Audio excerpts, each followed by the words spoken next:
If you're Florida, what do you do with Billy Napier? Because there was a lot of discussion after the Miami game, after the A&M game around, hey, it's done, call off the Dogs, who's the next guy at Florida? And now, with them sitting at 4-4 here, the conversation, I don't know if it's totally changed, but it has started to shift a little bit towards where it's at least acceptable to say, hey, maybe it wouldn't be the worst thing in the world if he stayed the head coach in Gainesville. What do we think? We'll unpack that together right now. Make sure you're subscribed. If you're a Florida Gator fan, let me know in the comment section. One, subscribe, but then let me know in the comment section after you subscribe so we know that you've subscribed. Hey, Lane Kiffin, Eli Drinkwitz, stick with Napier. What do you want to see? We'll unpack it together here like I just mentioned, though. So I've said it for a while. If you wanted to have the discussion around keeping Billy Napier, I needed to see something drastic in a positive direction. Why? Because early on in the year, the Miami game, the A&M game, I spoke to those already, we saw things be pretty drastic in a negative direction. So you need to have something drastic in a positive sense to offset the bad that we saw early to make me believe this is going somewhere. And I don't know that we've seen the drastic in a positive direction just yet, but yesterday now, I think you could talk yourself into the idea that if DJ Lagway stays healthy, Florida might win that football game, or at the very least make it a better-looking final score than what we saw. You go back to the Kentucky game. They throttled Kentucky behind DJ Lagway, the future at Florida. And you're like, okay, I could see where this might be going. I could see a world where we say one more year for Napier. Let's give him one more year and see where we end up at here.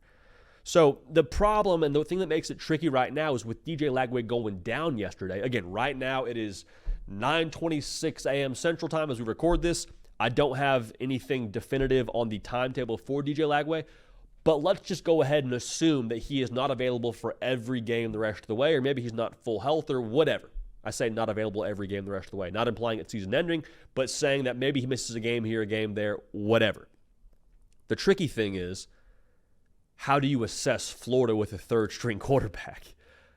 Like, I think whatever you thought about Billy Napier going into the Georgia game yesterday or coming out of the Georgia game yesterday is kind of where you arrive at. And maybe if they go out and beat a team like a Texas or an LSU or an Ole Miss with a third-string quarterback transferred from Yale, which the broadcast beat into our school yesterday, if you do that, maybe that's the drastic you need. But again, I don't know that it's really fair to try and eval Billy Napier and his future at Florida based on what they would be with someone like Aiden Warner playing quarterback.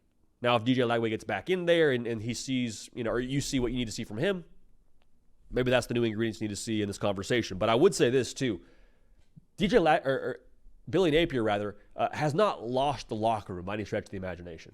And I think that was like the narrative people kept throwing at Florida early on in the year. And you saw it at times where there wasn't great effort in the Miami game. But overall, I don't see a team that's quit on their head coach.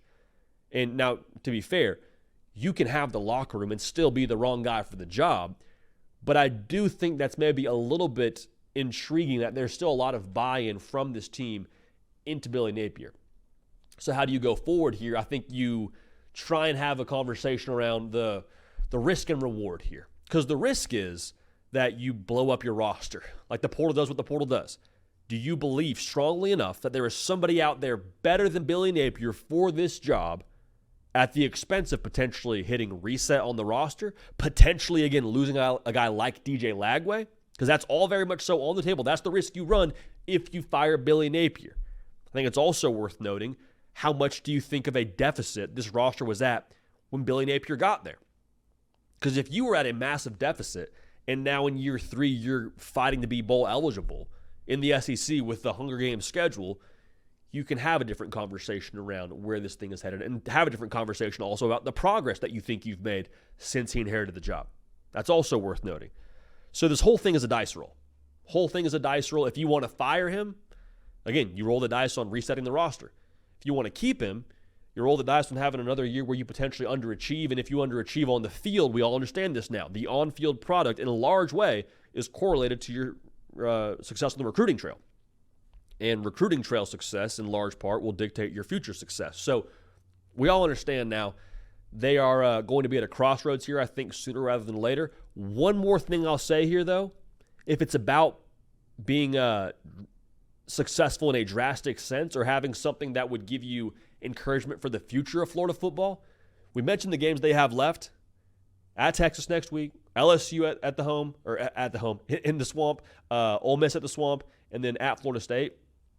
They should beat Florida State. Make no mistake about it. Even with a third-string quarterback, they should beat Florida State. If you can find a way to beat one of those three teams, Texas, LSU, or Ole Miss, whether DJ Lagway is there or not, and you get to bowl eligible, with Graham Mertz not in the lineup, and again, that was the guy that I think a lot of Florida fans had their hopes built on this year. If you can get to bowl eligible with this schedule, my question would be, are you sure it's worth firing Billy Napier at 6-6 with a ridiculous SEC schedule? If you can get a win over one of those three teams. Are you sure? Not telling you I have the answer.